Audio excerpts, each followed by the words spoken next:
You read the title. It is 50 one-arm pull-ups and 50 handstand push-ups. And I am misleading a little bit because I'm not really just doing handstand push-ups. I'm doing like deep, excuse me, I'm doing deep. I'm doing straight bar. I'm doing on different size parallettes. But most of them will be on parallettes. But this is just the beginning of the workout where I try to do one-arm handstand. But the premise is the same. For the one-arm pull-ups, I am a little bit lying because I'm doing like one finger assisted because 5 sets of 10 one-arm pull-ups each arm is kind of, it's calling the name of golfer's elbow, and I'm already treading on that line with the amount of volume I'm doing for my one-arm handstand training. And I was doing attempts before. I do it before every workout just because I need to get that practice in. But I have been getting just slammed with warnings of a potential injury, so I gotta really be careful and not try to push it. But yeah, so what I'll do is for this entire workout, I didn't really want to overcomplicate it. I had plans to do other stuff like sit-ups, squats, and all the other stuff, but this workout ended up taking me hours, so I really just did the 50 handstand push-ups and then 50 one-arm assisted pull-ups. So the handstand push-ups, I like to go, I try to be strong in all areas. So I'm doing like straight bar handstands. And these parallettes, I actually found them in the gym. Like they were there today and then they were there yesterday. So I was just like, I guess, this gym is very calisthenics friendly. It's a Crunch gym, pretty nice, very good price. And, the environment's super nice. But yeah, I was just spamming my handstands. So I would do like the super hard variations first. And then I would do my regulars because I know I can spam regular handstand push-ups, but, I really want to get comfortable doing everything. But yeah, this is just me doing straight bar handstand push-ups. Next is just I'll do pull-ups. So I kind of like do a superset, but I do like 5 sets of 10, and then I just take as long as I need doing the 10 handstand push-ups because usually I can do like 3 or 4 off these super deep parallettes. But if it's just on the ground, then I could do probably 5 or 8 straight. But here's me. I didn't record all of the pull-ups just because it's not really in a good angle that I could find, but this is basically how it looked the entire time. Just 5 sets of 10, one arm assisted, neutral grip pull-ups, one finger assisted. So it's just like, for anyone says he's cheating, he's like, oh, it's not really one arm. It's like, bro, I've done one arm muscle-ups, I've done one arm weighted pull-ups, one arm L-sit pull-ups. Like, yeah, okay, this is close enough. And this is mainly just for volume work. You can't really do a high intense move for a lot of volume because if you do, you will not do it for very long. You will get injured. And I've been doing this for about 7, almost 8 years now. So I can kind of tell when my body is, telling me, hey, Junior, chill out. You're about to not train for a few weeks.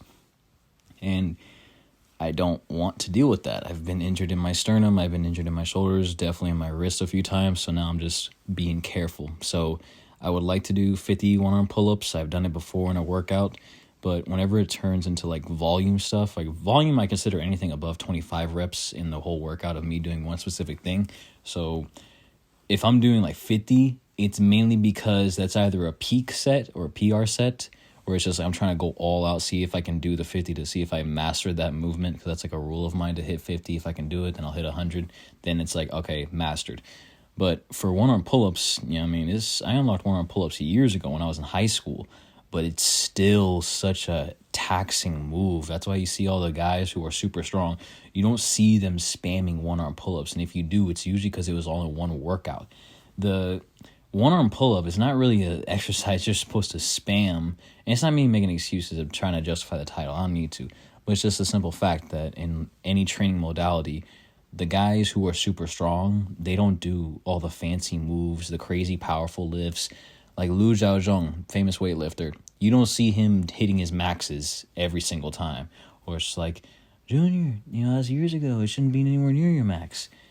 Yeah, it's not. But I want to do a lot of it. And I know if I do this much, it will put me in the ER. So here's another set. I don't know why I'm defending so much. But yeah, here's the idea. This isn't the most optimal workout. This isn't the most the most effective for getting your results of one arm. My goal is one arm handstand and getting super strong. This is not the ideal workout. You'd want to add accessories. You just want to do this and that and all the gay stuff. No, I'm really keeping it simple. I just do a high number of pull-ups and a high number of push-ups. That's my entire upper body taken care of. When you focus on the results, because that's what we're here for. We're here to either look good or feel good, move good. Really, you can get results in 3 ways. And I got this from Red Delta Project. You can get results fast, you can get a lot of results, or you can get easy results. You can have two of them, but not all three at the same time. So right now, I'm picking slightly slower but more fun results. Really, I'm just focusing on the base, getting stronger shoulders, getting stronger biceps and back so I can do more intense pulling movements like front lever pull-ups or one-arm front lever pull-ups. Or when I'm doing just fun stuff like this where my homie asked me if I could show him a 90-degree handstand push-up, and I did. And it was fun. And a lot of this stuff, it's not so-called optimal or the best of the best or the most direct path towards my goals of a one-arm handstand or being a beast in calisthenics. But that's not necessarily all I'm doing it for. I enjoy doing calisthenics, so I just have fun with this. And when it comes to calisthenics, it's just, there's so many variations. There's more variations in calisthenic bodyweight exercises than there are Pokemon. So there's no reason to not take a session, where all my tendons are tweaking. So I'm just like, what? Let's just focus on strength, keep it simple. And a lot of people can take note of that because back in the day, when YouTube was just starting out, there weren't really a lot of great workouts.